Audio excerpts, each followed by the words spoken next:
भगवान अच्छे लोगों की परीक्षा क्यों लेते हैं? मनुष्य जीवन सुख दुख, उत्थान पतन, आशा निराशा और संघर्ष से भरा होता है। जब किसी अच्छे व्यक्ति को कठिनाइयों से गुजरना पड़ता है तो यह सवाल उठता है कि आखिर भगवान अच्छे लोगों की ही परीक्षा क्यों लेते हैं? यदि कोई व्यक्ति अच्छा, दयालु, सत्यनिष्ठ और धार्मिक है तो उसे कष्ट क्यों सहने पड़ते हैं? ये प्रश्न जितना गहरा है, इसका उत्तर भी उतना ही महत्वपूर्ण है। हम इस विषय पर विस्तार से चर्चा करेंगे। 1. जीवन एक परीक्षा है। हिंदू धर्म, सनातन परंपराओं और अन्य धार्मिक ग्रंथों के अनुसार ये जीवन ही एक परीक्षा है। मनुष्य को कर्म, धर्म और सत्य के मार्ग पर चलने के लिए भेजा गया है और इस यात्रा में उसे अनेक कठिनाइयों का सामना करना पड़ता है। जब हम शिक्षा ग्रहण करते हैं तो हमें परीक्षाओं से गुजरना पड़ता है ताकि हमारे ज्ञान और क्षमताओं का आकलन किया जा सके। उसी प्रकार अच्छे लोगों की परीक्षा इसलिए होती है ताकि वे अपनी योग्यता को साबित कर सकें और आत्मिक रूप से और अधिक उन्नति कर सकें। भगवान श्री कृष्ण ने श्रीमद् भगवद गीता में कहा है, सुख दुखे समय कृत्वा लाभालाभौ जयाज्यो। अर्थ, सुख दुख, लाभ हानि, जीत हार में संभाव रखना चाहिए। इसका अर्थ यह है कि जीवन में आने वाली कठिनाइयां सिर्फ एक परीक्षा हैं और हमें बिना विचलित हुए इनका सामना करना चाहिए। 2. धैर्य और सहनशीलता की परीक्षा। भगवान जब किसी अच्छे व्यक्ति की परीक्षा लेते हैं तो इसका एक महत्वपूर्ण उद्देश्य ये होता है कि उस व्यक्ति का धैर्य और सहनशीलता परखी जा सके। कई बार जीवन में ऐसे कठिन पल आते हैं जब व्यक्ति हताश हो जाता है, लेकिन जो व्यक्ति इन कठिनाइयों को सहन कर लेता है वही महान बनता है। भगवान श्री राम, मर्यादा पुरुषोत्तम श्री राम को भी कई कठिन परीक्षाओं से गुजरना पड़ा। उन्होंने वनवास सहा, पत्नी का वियोग सहा, लेकिन अपने धैर्य को नहीं खोया। पांडवों की परीक्षा। महाभारत में पांडवों को 13 वर्षों का वनवास और अनेक कठिनाइयों का सामना करना पड़ा, लेकिन उन्होंने अपने धर्म, सत्य और धैर्य को नहीं छोड़ा।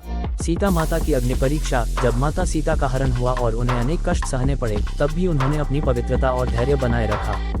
ये सभी उदाहरण बताते हैं कि भगवान की परीक्षाएं व्यक्ति को कमजोर करने के लिए नहीं, बल्कि उसे और अधिक मजबूत बनाने के लिए होती हैं। 3. कर्म और भाग्य का सिद्धांत। हिंदू धर्म में कर्म सिद्धांत बहुत महत्वपूर्ण है।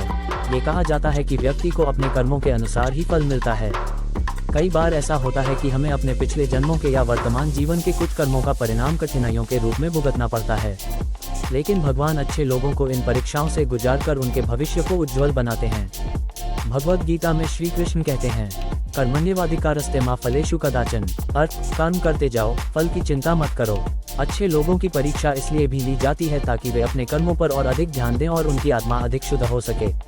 4. सच्ची भक्ति की परख।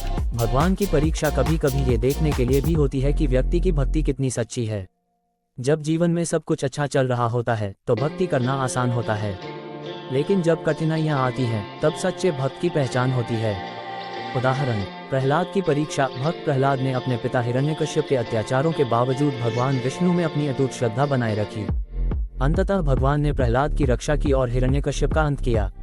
मीराबाई की परीक्षा। भक्त मीरा को समाज से तिरस्कार मिला, लेकिन उनकी भक्ति कभी कम नहीं हुई। अंततः उनकी भक्ति की शक्ति को पूरा विश्व स्वीकार करने लगा।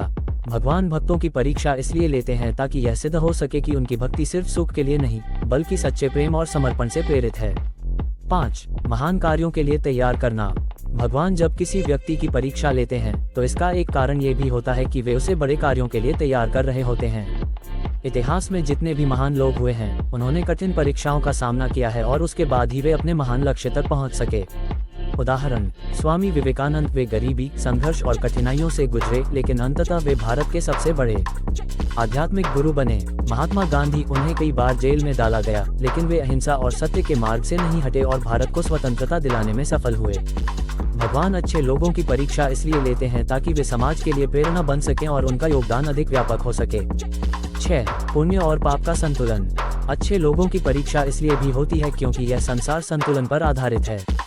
यदि केवल बुरे लोगों को ही कठिनाइयां मिलें और अच्छे लोगों को हमेशा सुख, तो संसार का संतुलन बिगड़ जाएगा।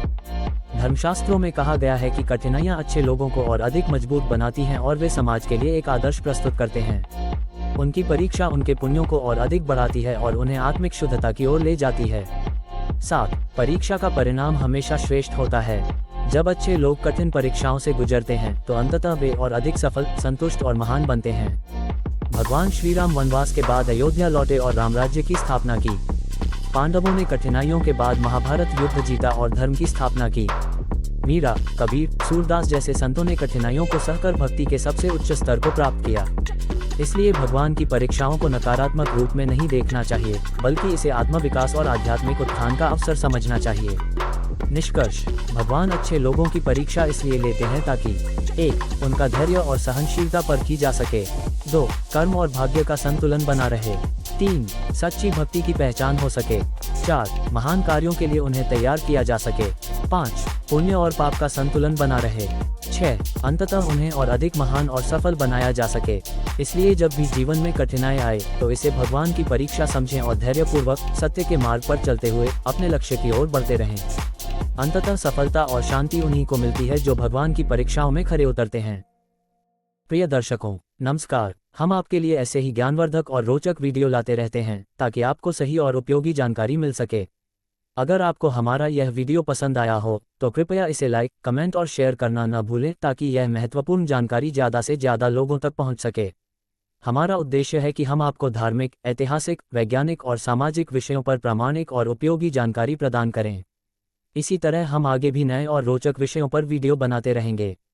आपके प्रश्न, सुझाव और प्रतिक्रियाएं हमारे लिए बहुत महत्वपूर्ण हैं, इसलिए कमेंट सेक्शन में अपनी राय जरूर दें।